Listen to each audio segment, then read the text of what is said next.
Que a paz do Senhor esteja com todos nós. Essa noite de quinta-feira fria, né? Parece que começou a esfriar agora, né? Então vamos preparar os casacos, né?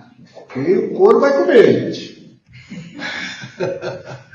Bem, meus irmãos, para iniciarmos o trabalho dessa noite, vamos fazer a leitura de uma página do livro Vinha de Luz, pelo Espírito Emmanuel, psicografia de Chico Xavier, e a paz dessa noite.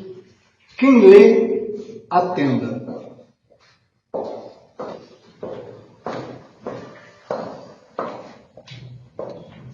Quem lê, atenda. Palavra de Jesus, em Mateus, capítulo 24, versículo 15. Assim como as criaturas em geral converteram as produções sagradas da terra em objetos de perversão dos sentidos, movimento análogo se verifica no mundo, com referência aos frutos do pensamento. Frequentemente, as mais santas leituras são tomadas a conta de tempero emotivo, destinado a sensações renovadas que condigam com o recreio pernicioso ou com a indiferença pelas obrigações mais justas. Raríssimos são os leitores que buscam a realidade da vida. O próprio Evangelho tem sido, para os imprevidentes e levianos, vasto campo de observação pouco dignas.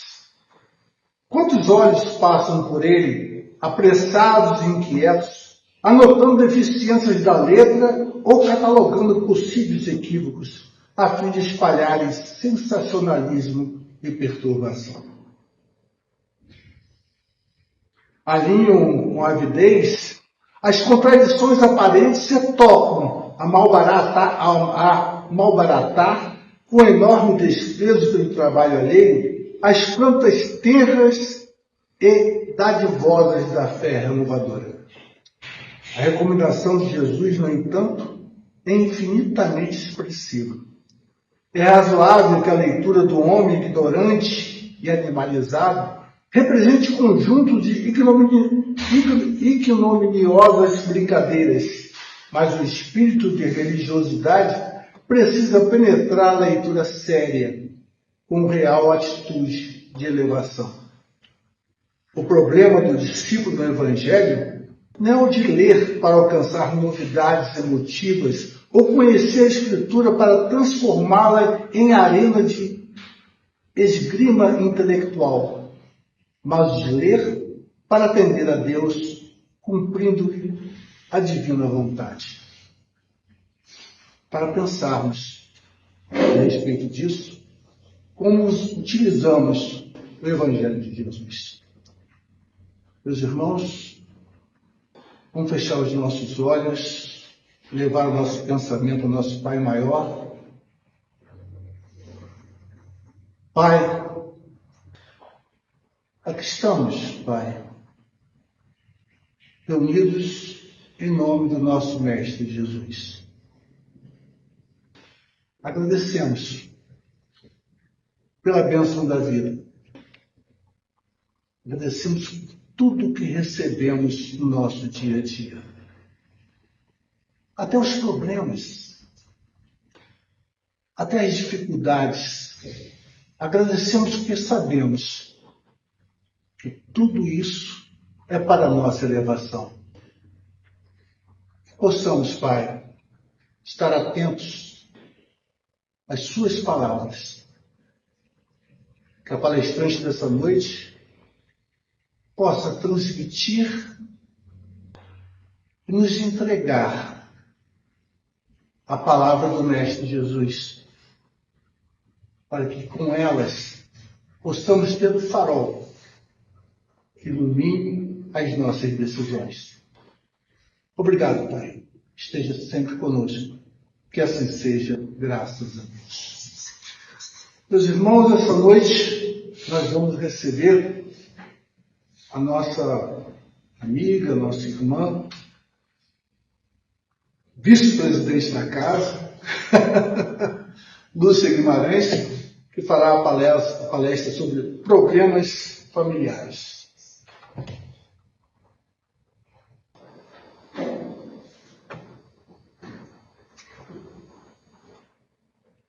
Por favor, Lúcia.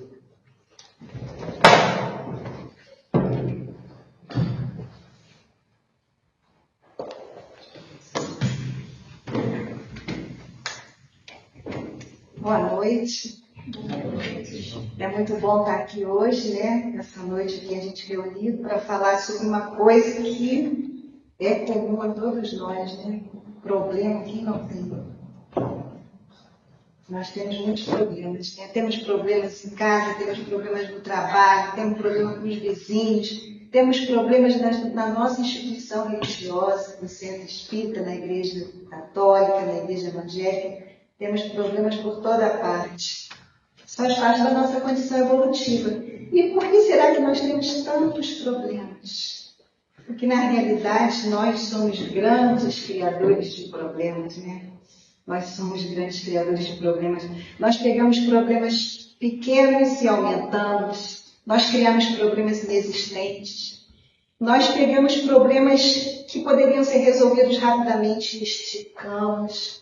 Nós pegamos problemas lá do passado e trazemos de volta.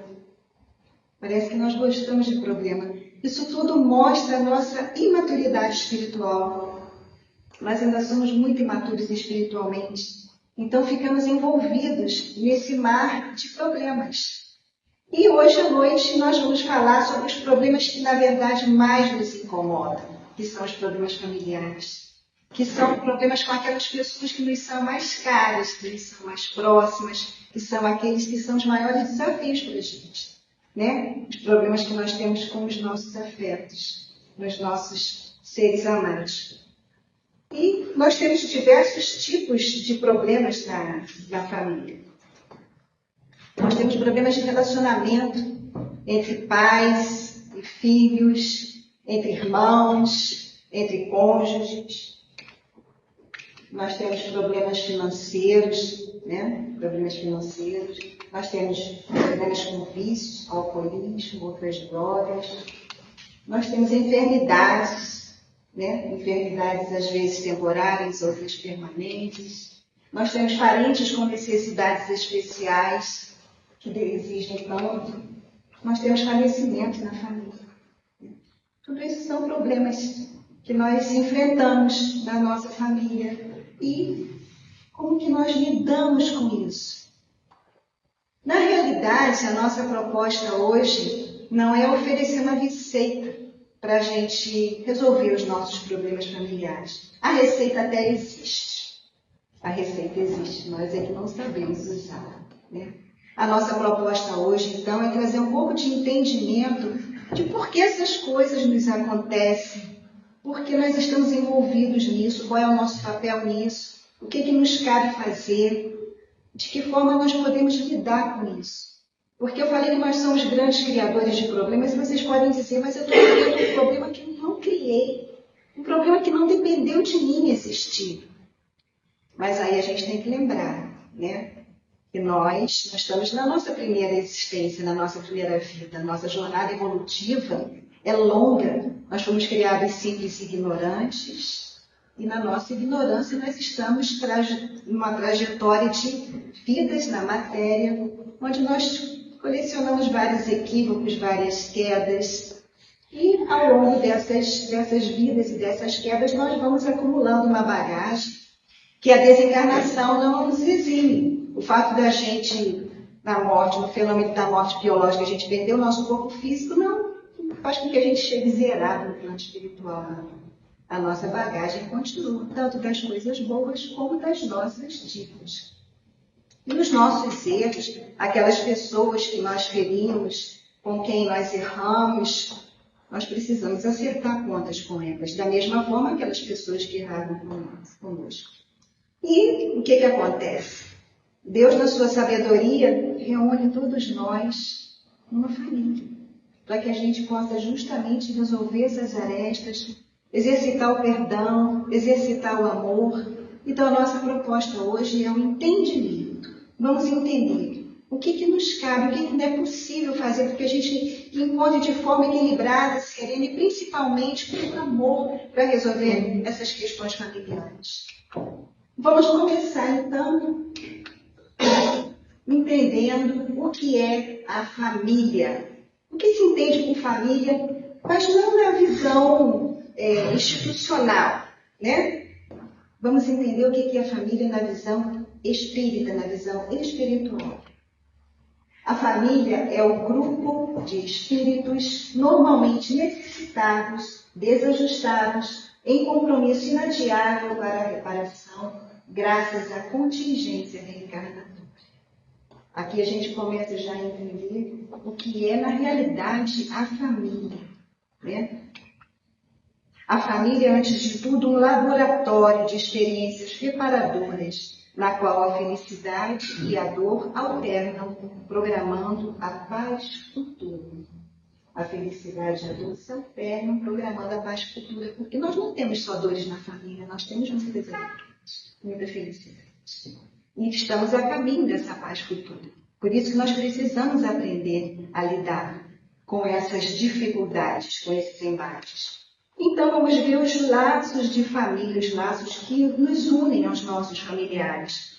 Nós temos a parentela corporal, que é aquela família biológica, né? São os seres ligados por laços consanguíneos, e temos a família espiritual, aqueles espíritos que já se uniram definitivamente por laços de afeto, de amor, afinidade. E um dia todos nós vamos formar essa grande família universal, essa grande família espiritual. Para isso precisamos, na família corporal, trabalhar isso.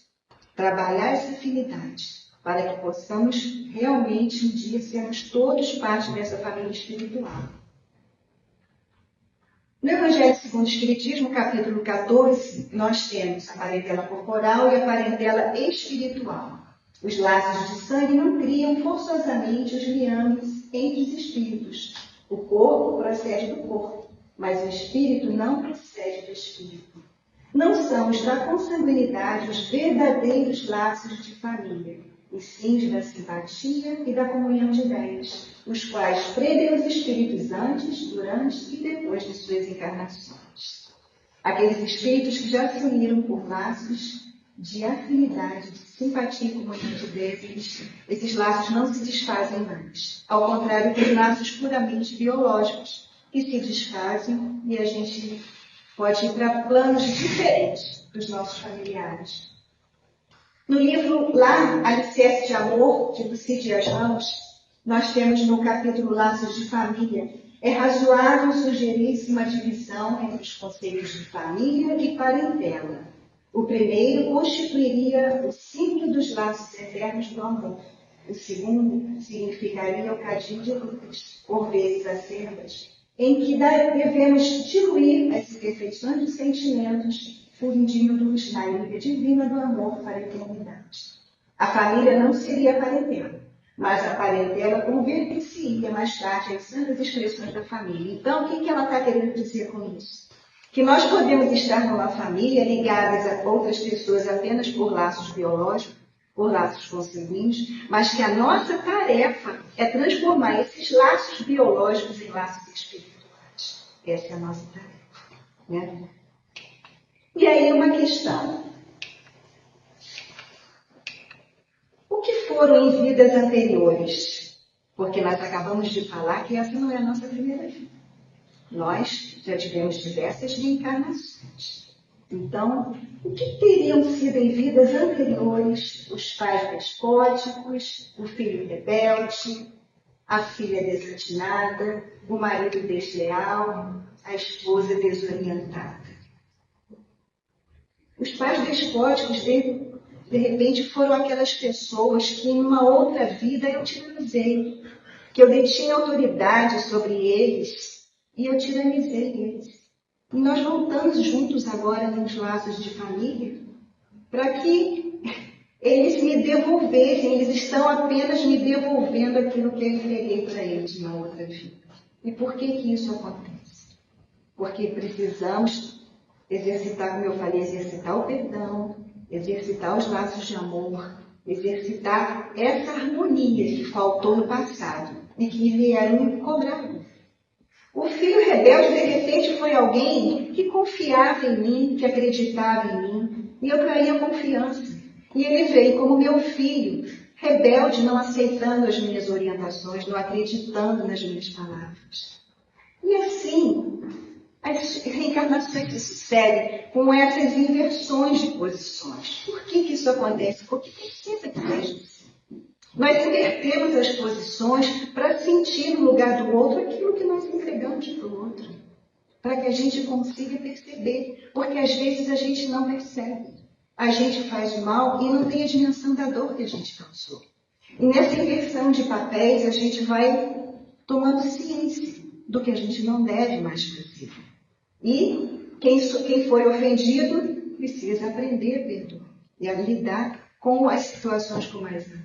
Mas Deus, na sua infinita misericórdia pelas suas criaturas, não coloca na mesma família. Eu estou numa família que eu só estou reunida com meus desafetos, com aquelas pessoas com quem eu tenho dívidas, aquelas pessoas que são tão difíceis porque são desafetos meus.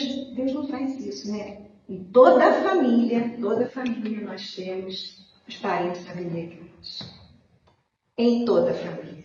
Sabe aquele parente, pode ser uma tia, pode ser um primo, pode ser um irmão, pode ser uma pessoa que às vezes não vive dentro do seu lar, mas naquela família tem aquela criatura que harmoniza, que é um ponto de equilíbrio, que é um ponto de luz. Todos nós temos isso na família. Porque Deus é muito bom e coloca criaturas assim para nos ajudar, né? Então, nós sabemos que todo laço de parentesco, será que possui uma razão de ser?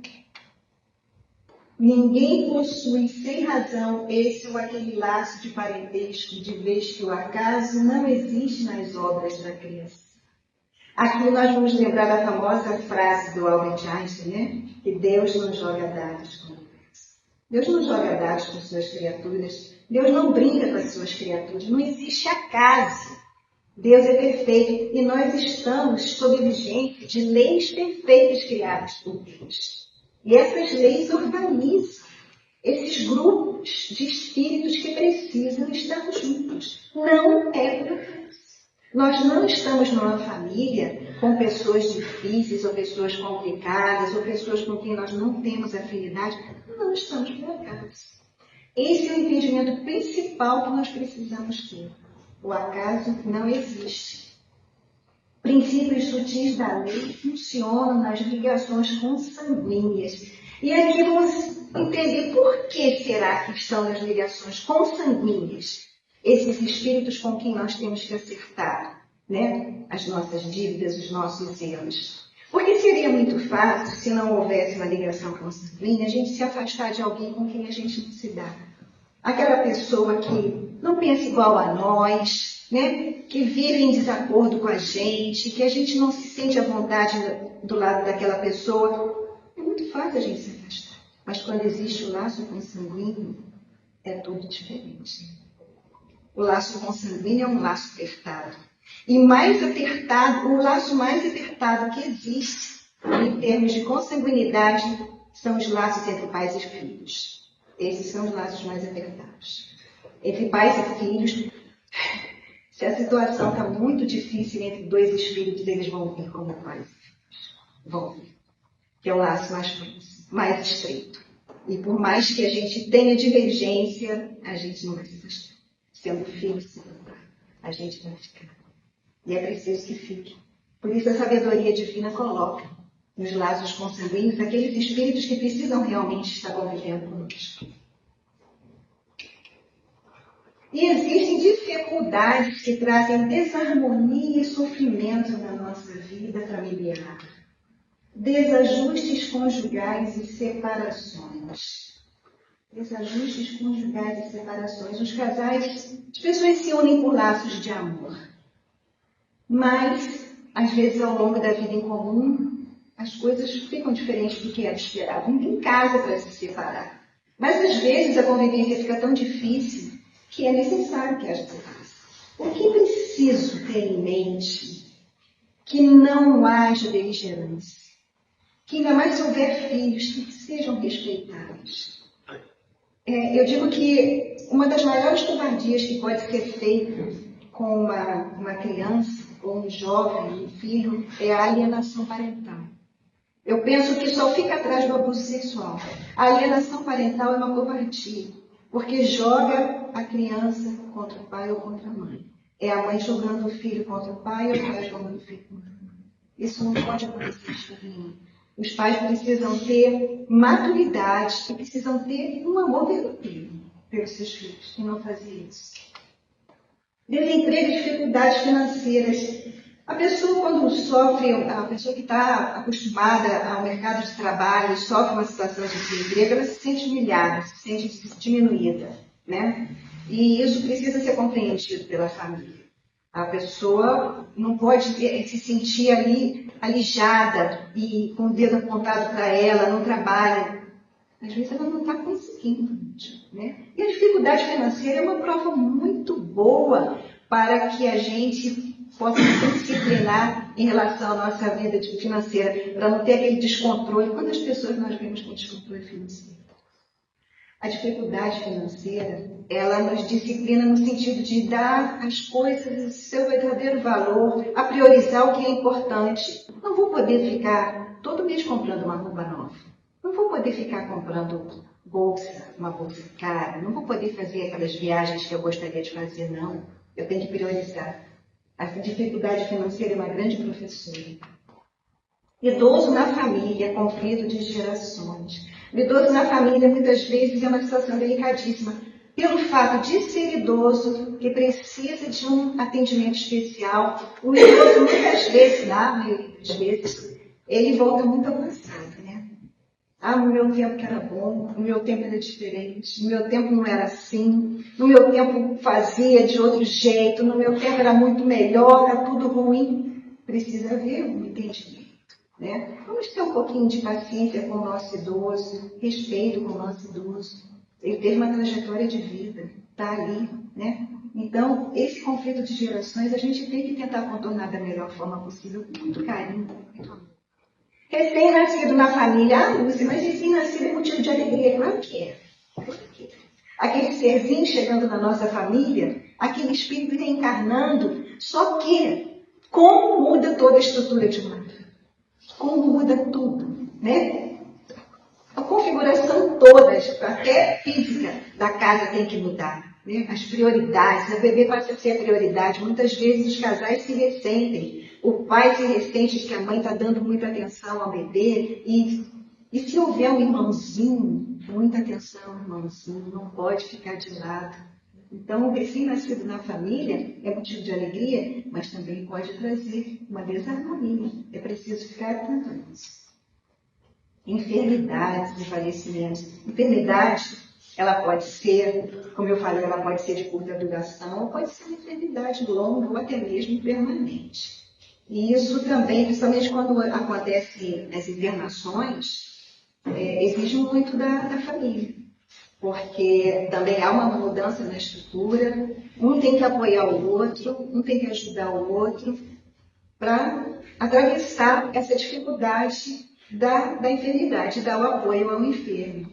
Falecimento é muito complicado quando envolve uma figura-chave na família, como o pai, como a mãe, como o filho. Às vezes é o provedor da família que falece, e aí desestrutura a família financeiramente, emocionalmente, fica uma coisa bastante difícil. Então, nessa situação, é preciso muito união, muito entendimento, muito amor entre os familiares para lidar com uma situação de falecimento, principalmente de figuras-chaves. Parentes com necessidades especiais, como eu falei. Parentes com necessidades especiais, eles exigem até uma configuração também da casa diferente às vezes.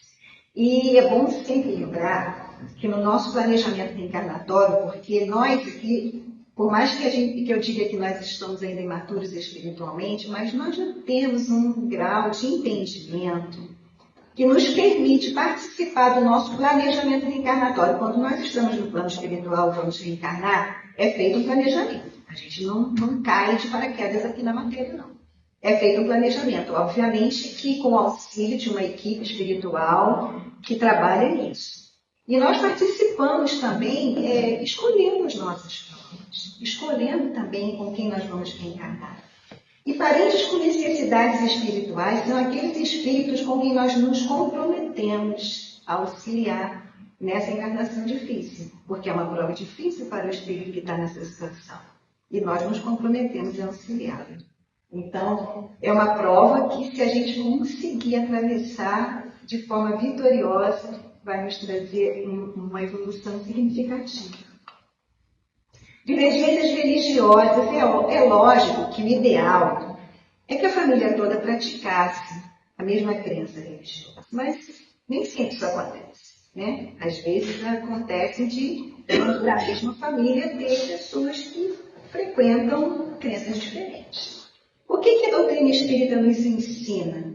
Que todas as religiões são importantes, todas precisam ser respeitadas, todas são necessárias, porque como nós estamos em graus evolutivos diferentes, nós temos entendimentos diferentes, nós precisamos de religiões diferentes. Aí eu me identifiquei mais com a doutrina espírita, eu consegui entender um monte de coisa que eu não entendia, mas o meu filho está na igreja evangélica. Ele está feliz na igreja evangélica. A igreja evangélica fez muito bem para ele, né? Então, a gente precisa respeitar todas as crenças. Não tem a melhor e não tem a pior. Tem aquela que me ajuda a ser uma pessoa melhor, aquela que me aproxima de Deus. Essa é a religião importante. Isolamento, depressão. É preciso que a gente fique muito atento aos nossos familiares quando começam a se isolar, quando começam a dar sinais de depressão. Depressão não é frescura, depressão não é mimimi, depressão é uma coisa séria. É preciso dar atenção a isso, porque a depressão, num grau mais adiantado, ela pode levar a consequências até fatais. Então, prestar atenção nos familiares que ficam se isolando, que não querem conversar, que não querem falar. Vamos ver o que está acontecendo, vamos nos aproximar, vamos perguntar, vamos dar carinho, vamos mostrar aquele afeto, aquele aconchego que às vezes é o que está faltando. Nossos filhos, né? Nossos filhos não nos pertencem. Bem que a gente queria colocar os nossos filhos dentro de uma redoma, né? Proteger de todos esses males, fazer tudo ali direitinho. Não, nada de ruim vai acontecer com eles. Aí a gente escolhe qual é a profissão que vai seguir, com quem que vai casar, onde que vai morar, quantos filhos vai ter. Muita gente faz isso, né? Só que a gente tem que lembrar que os nossos filhos, até uma certa idade, até um certo ponto, realmente são responsabilidade nossa e nós temos que fazer as escolhas por eles. Em criança, quem faz as escolhas somos nós. A criança não escolhe, nós é que escolhemos. Mas a partir de um determinado ponto, o espírito é independente. Ele é nosso filho ali naquela encarnação, nosso filho biológico, nós estamos ali, nós nos comprometemos em auxiliar aquele espírito no nosso planejamento reencarnatório, para que ele siga sua trajetória, que faça suas escolhas. Aí ele escolhe aquela profissão que você acha que não tem mercado de trabalho. Meu Deus, eu não queria isso. Então a família toda, poxa, minha família toda é de dentistas. E meu filho não é dentista, meu filho resolveu ser músico. Nossa, que marcar de trabalho que tem. Ou então, eu queria tanto que casasse com aquela moça tão boa, aí escolhe aquela outra que eu acho que é uma patricinha que não vai dar certo. São as escolhas dos nossos filhos. É claro que às vezes os nossos filhos fazem escolhas equivocadas, sem dúvida, né? Fazem escolhas equivocadas, assumem compromissos que não têm condição de assumir, né? E depois passa adiante, né? Passa para os pais a bola. Isso aí também não está certo. Então nós precisamos saber separar essas situações. Nossos filhos são espíritos independentes, nós orientamos e damos a vida para eles. Agora, se seguirem caminhos equivocados, ajudar a gente pode? Pode. Um auxílio pontual. Não é de uma determinada idade para frente nos responsabilizarmos por um filho que já era para andar com suas próprias pernas. vícios. Eu acho que dessas dificuldades, né, que trazem desarmonia e sofrimento, os vícios são os piores, porque eles vão desencadear desajustes conjugais, separações, desemprego e dificuldade financeira, vão desencadear enfermidades, falecimento. Isso aí também é um compromisso que nós assumimos no plano espiritual, porque o espírito que envereda pela senda do vício, seja qual for o vício, né? Seja de álcool, seja de outras drogas mais fortes, é um espírito que vem de regiões de muito sofrimento. Regiões espirituais de sofrimento, de purgação, até mesmo regiões trevosas. E que precisam muito de amparo. Não é nada fácil. Não é nada fácil. Quem já passou pela situação de ter um familiar que tem enveredado pela senda do vício sabe quanto é difícil. Porém, tudo na medida da nossa possibilidade, das nossas forças, nós precisamos fazer para auxiliar aquele espírito. Sempre dentro das nossas forças. O lar e as influências espirituais. Nós somos espíritos encarnados e sabemos que sofremos influência de espíritos desencarnados. Da mesma forma que nós sofremos influências de espíritos, o nosso lar também sofre. O lar como um todo sofre. Então, nós precisamos ficar muito atentos a esse tipo de influência que vai trazer muita desarmonia. Cada componente da família emite pensamentos distintos, alguns equilibrados e sadios, outros inferiores, que recaem no ambiente doméstico em emanações fluídicas perniciosas, o que cria um clima de insatisfação e intranquilidade.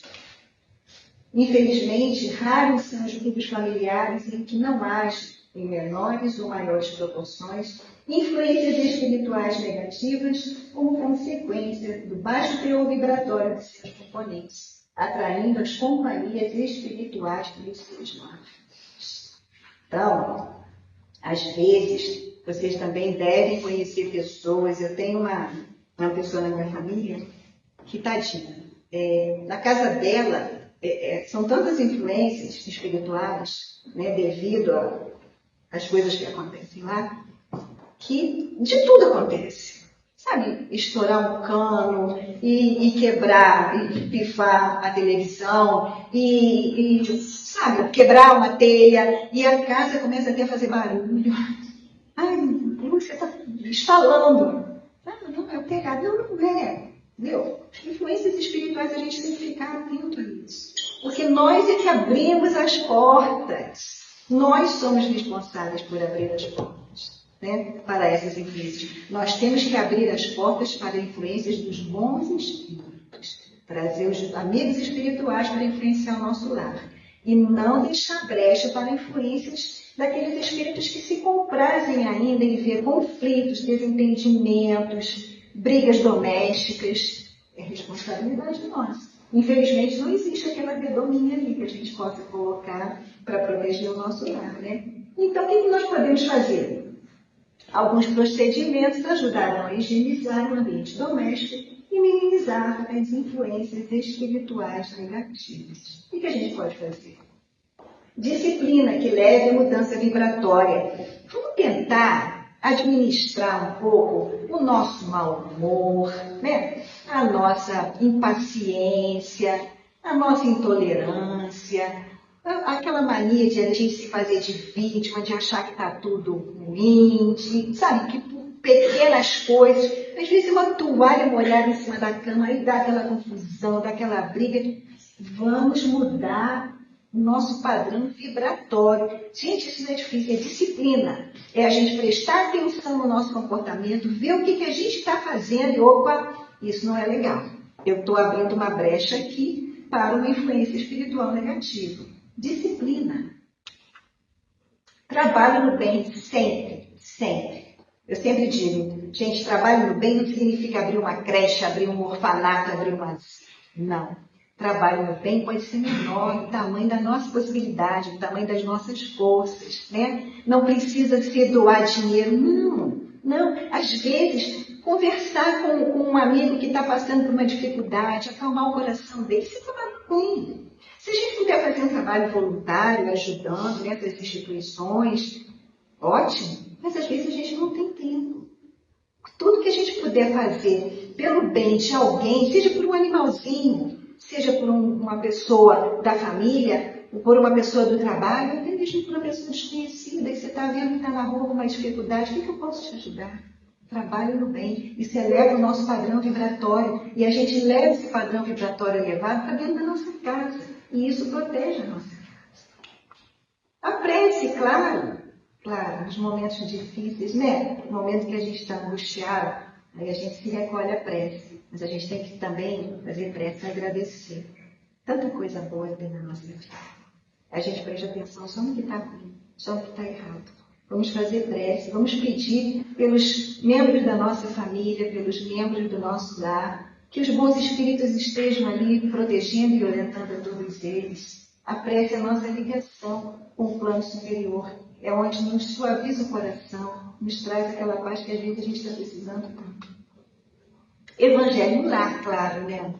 Não pode faltar. Gente, o evangelho no lar é uma coisa que realmente modifica o padrão vibratório daquele ambiente.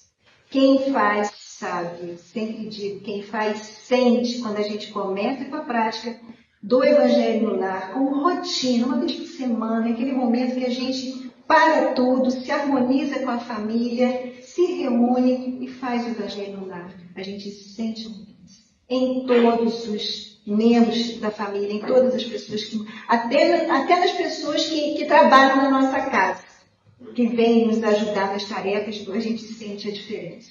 É uma coisa que irradia até para fora da nossa casa. Transformação moral, aquilo que a gente sempre fala, né? A famosa reforma íntima, né? A gente está encarnado para isso, né? A gente reencarna para promover a nossa reforma íntima, para a gente acabar com aquelas coisas miúdas que a gente ainda traz, aquela mania da maledicência, aquela intolerância, aquela impaciência, aquele pessimismo. Vamos acabar com o pessimismo, gente, negativismo, isso aí é uma coisa que eu digo que cria aquela nuvem preta assim em volta da nossa cabeça. Fica parecendo aquela hiena, né? Oh, você lembra da pessoa antiga que lembra da hiena? Oh, tia, nossa! Não, vamos acabar com isso. A nossa reforma íntima é tarefa nossa. Nós temos essa tarefa, essa obrigação. A gente tem que retornar ao plano espiritual melhor do que nós tivemos. Isso é uma obrigação de todos nós. E isso vai proteger o nosso lar das influências negativas dos espíritos. E nós temos alguns conselhos aqui do André Luiz para nos auxiliar. Assume contigo mesmo o compromisso de evitar a exasperação. Às vezes, por besteira, a gente perde a paciência e se exaspera e briga, tem aquele ataque de fúria, de ira, né? Vamos evitar isso, sabe? Alguma coisa chateou, alguma coisa, dá aquela respirada, conta até 10, bebe um copo d'água, e aí depois a gente cuida daquele assunto que chateou tanta gente. Vamos evitar a exasperação. Nunca fale aos gritos. Gente, não é para gritar dentro de casa. Não é para gritar com o familiar. Eu digo que a única coisa que a gente, o único grito que a gente pode dar dentro de casa é gol. Só. Porque gritar, falar com alguém aos gritos, sabe? Não, isso aí é querer subjugar a pessoa. Querer impor na força da nossa voz, do nosso tom de voz, da nossa palavra, a nossa ideia, o nosso pensamento. Nunca falar aos gritos. Você pode claramente discordar sem ofender, desde que fale apreciando os direitos do opositor. Que coisa difícil hoje em dia, não é não? A gente apreciar os direitos do opositor. Aquela pessoa que não pensa igual a gente discorda, a gente ofende, a gente nem pensa no que ele está falando. A gente só tem a nossa verdade. Na família a gente não pode fazer isso. Na verdade, a gente não pode fazer isso com ninguém, né? Tem acontecido muito nas redes sociais. Mas a gente não pode fazer isso nas redes sociais, e menos ainda com familiares. Vamos ouvir. Às vezes a gente está errando. Às vezes o nosso ponto de vista não é o melhor, né? Vamos ouvir. Pode ser que ele esteja certo ou não, mas pelo menos a gente ouviu. Abstenha-se de comentar assuntos escandalosos ou inconvenientes. Isso aqui também tem muito a ver, assuntos escandalosos ou inconvenientes. Aí eu me reporto a certos programas que tem na televisão, certos noticiários, né, que só gostam de noticiar assuntos escandalosos e inconvenientes, que gostam de explorar a miséria humana, explorar as desgraças, que descem a detalhes de dramas pessoais. A gente tem que tomar muito cuidado com o que a gente está se alimentando, né? Esse é o tipo de energia que não traz nada de positivo para nós, nada de positivo para nossa família, nem para o nosso lar.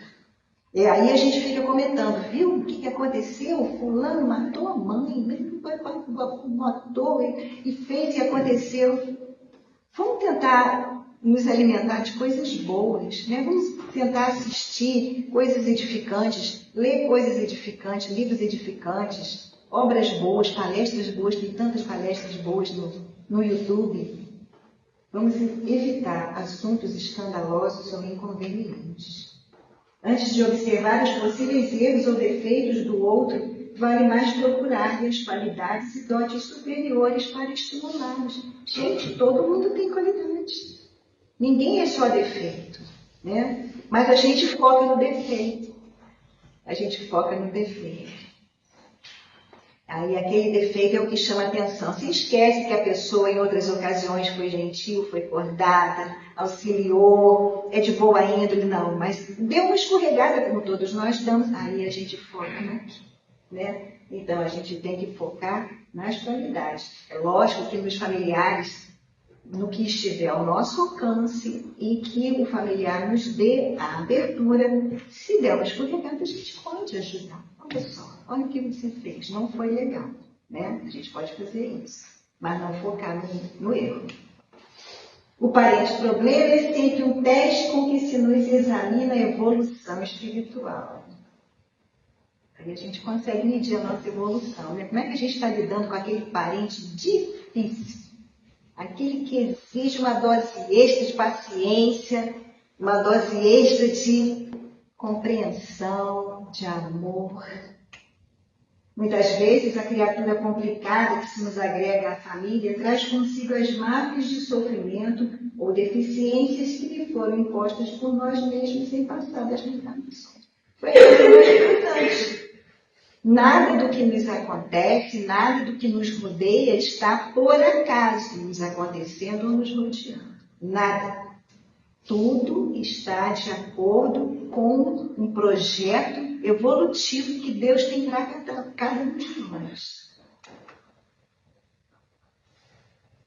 Nosso comportamento no lar reflete nosso amadurecimento espiritual, nossa condição moral e o que já mergulhamos nas sucessivas vidas no enfrentamento de situações. Aqui eu estipo não só no lar, mas na nossa família em geral, né? Com aqueles familiares que não residem no nosso lar, mas que são nossos familiares e que às vezes são familiares difíceis, né? Eu posso ter um primo muito complicado, que dá muito trabalho para a família, que cria muitos problemas, não mora comigo, mas consegue desarmonizar a família inteira. Pode ser. Posso ter uma tia, sim, né? Então, vamos avaliar o nosso amadurecimento espiritual pelo nosso comportamento. Só haverá paz onde houver respeito, estima, paciência e entendimento. A gente fica repetindo isso porque a gente sabe da nossa dificuldade em conseguir essas coisas. Por isso a gente repete. Que precisa ter paciência, que precisa ter entendimento, que precisa harmonizar, que nós somos meio difíceis de aprender. É o nosso patamar evolutivo, mas para isso a gente está aqui na Casa Espírita. O fato de nós estarmos aqui já é um excelente sinal. A gente está querendo melhorar, a gente está querendo aprender, está querendo progredir. Essa frase do Emmanuel é muito forte e muito importante. Deus não nos envia problemas de que não estejamos necessitados. É uma necessidade nossa viver aquele problema. Vocês já pensaram nisso? Mas eu não quero problema para mim, qual é a necessidade que eu tenho de problema? Se aquele problema chegou para a gente, é porque a gente precisa. Porque a gente precisa aprender a lidar com eles. Precisa aprender a resolver. Tá certo que nem todos os problemas a gente consegue resolver. Mas os que a gente consegue resolver, a gente tem que resolver. Às vezes a gente precisa de ajuda para resolver. A gente tem que ter humildade e pedir ajuda para resolver. Outros a gente não consegue resolver de jeito nenhum. Mas eles estão na nossa vida para que a gente aprenda a conviver com eles. Aí a gente tem que ter resignação, muita confiança em Deus e enfrentar a situação da forma mais equilibrada, mais serena e com mais amor possível. A gente não pode esquecer dessa frase. Temos as leis, né? Como eu falei, são leis perfeitas que nos regem, né? Deus criou leis perfeitas para que suas criaturas possam seguir a trajetória da melhor forma possível. E temos leis que atuam diretamente nesse contexto que a gente está conversando hoje, que é a reencarnação, essa oportunidade bendita, divina que Deus nos dá de recomeçar, de refazer, de consertar, de melhorar. Nós temos a lei de reprodução, né? Para que nós possamos ter aquela família consanguínea, nós precisamos ter aqueles laços mais estreitos. Nós temos a lei de sociedade, que é a lei do convívio, como a gente tem dificuldade de convívio, né? Como a gente se espeta, como a gente se esbarra, como a gente se bica. É uma lei que a gente tem que está nos regendo, nos orientando. A lei de causa e efeito, claro, né? Tudo que a gente entrega, a gente recebe. Então, a gente tem que se empenhar e só entregar coisas boas para só receber coisas boas, que é o que todos nós queremos. A lei do progresso, lógico, né? Porque nisso tudo, o objetivo é a gente progredir, sempre. E, por fim, a lei de justiça, amor e caridade. Nada do que nos acontece é injusto. Nada. Às vezes a gente se sente injustiçado. Nossa, mas por que isso foi me acontecer? Nada do que nos acontece vai contra a justiça divina, o amor e a caridade. Precisamos ter no nosso dia a dia, ter com os nossos irmãos, ter com todas as pessoas. Essa é a lei principal. E a doutrina espírita nos faz algumas propostas. Trazer Jesus para a intimidade do lar, disciplinando a prática da oração e da prece, aquilo que nós já falamos. Vamos trazer Jesus para a nossa vida, Jesus para dentro do nosso lar, para harmonizar o nosso lar. Praticar em conjunto o Evangelho no lar. Mesmo aqueles familiares que não sejam espíritas, podem ser convidados a participar do culto do Evangelho no lar com a gente. Porque, na realidade, o culto do Evangelho no lar faz estudos de passagens bíblicas, né? Então, podemos fazer juntos. Vamos tentar conseguir maior número de familiares. Você, mas meus familiares não aceitam, Lúcia, não aceitam. Aceita, a gente faz por eles, faz prece por eles. Nós fazemos o nosso culto. Não vamos deixar, por isso, de fazer o nosso culto no lar. Procurar a preservação de conversas e diálogos entre todos. Gente, isso é para a vida, né? A gente tem que conversar. Tudo a gente tem que conversar. Porque às vezes um mal entendido pequeno se transforma num problema enorme por falta de um diálogo, por falta de conversa. A gente chegar e esclarecer, às vezes não é nada daquilo que a gente está pensando. Nada daquilo que a gente está pensando. Mas faltou o quê? Faltou a comunicação. Isso é muito importante. Praticar a educação constante no sentido de gentileza em todas as atitudes e comportamentos. Vamos ser gentis. Vamos agradar. Vamos fazer pequenos agrados, entendeu? Às vezes um pequeno agrado, a pessoa está ali. Ai, você quer uma água? Leva um copo d'água. Eu trouxe aqui esse pão doce para você lanchar. Coisas pequenas, entendeu? Mas que dão aquela renovada. Vamos fazer isso, praticar a gentileza. Não esperar amanhã para perdoar e para dizer que ama. Às vezes a gente, quando um familiar nosso se encarna, a gente fica, poxa, não falei que amava, não falei que era importante para mim. Não falei das coisas boas que trouxe para a minha vida. Aí a gente fica remoendo aquilo. Não vamos deixar para amanhã, não. Vamos falar hoje, né, da importância que todos têm na nossa vida. E principalmente, assim em tudo façais aos outros o que quereis que eles lhes façam. Palavras de Jesus, né? traduzindo aquela lei que ele trouxe para a gente, para nós nos amarmos uns aos outros como a nós mesmos, amar o próximo como a nós mesmos. E assim, fazer aos outros o que a gente queria que eles nos fizessem. Se nós fizéssemos apenas isso, tudo seria resolvido. Se nós só fizéssemos a qualquer pessoa, não só da nossa família, qualquer pessoa, apenas aquilo que nós queremos receber, nosso planeta estará modificado. Completamente modificado. E Emmanuel nos fala que está em nossas mãos. Convence-te de que as leis divinas e as leis da divina sabedoria não se enganarão. Tens contigo as criaturas mais adequadas a te impulsionarem os caminhos à frente. Recebestes os carentes e afeições de que mais necessitas para resgatar as dívidas do passado ou renovar-te dos impulsos de elevação. Sofres lutas compatíveis com as tuas necessidades de conhecimento superior. Tudo é para nossa elevação. Está em nossas mãos infinitas. E por fim, vamos nos pacificar. Né? Ultimamente a gente tem brigado tanto, a gente tem se desentendido tanto. Vamos nos pacificar. Mantém-te em paz. É provável que os outros te guerreiem gratuitamente, hostilizando-te a maneira de viver. Entretanto, podes avançar em teu roteiro sem ligar a ninguém. Para isso, contudo, para que a tranquilidade te banhe o pensamento, é necessário que a compaixão e a bondade te sigam todos os passos. Nós possamos ser pessoas pacíficas, que possamos ser pessoas pacificadoras, porque aí a gente vai conseguir ajudar o nosso planeta nessa transformação que todos nós queremos. Todos nós queremos que o nosso planeta se transforme num mundo de meditação. Todos nós queremos viver bem, todos nós queremos nos livrar dos problemas. E depende de cada um de nós. A gente tem que fazer a nossa parte. E a gente tem que repetir, porque como eu falei, a gente é muito difícil de aprender, mas a gente não pode desistir nunca. Nunca vamos desistir.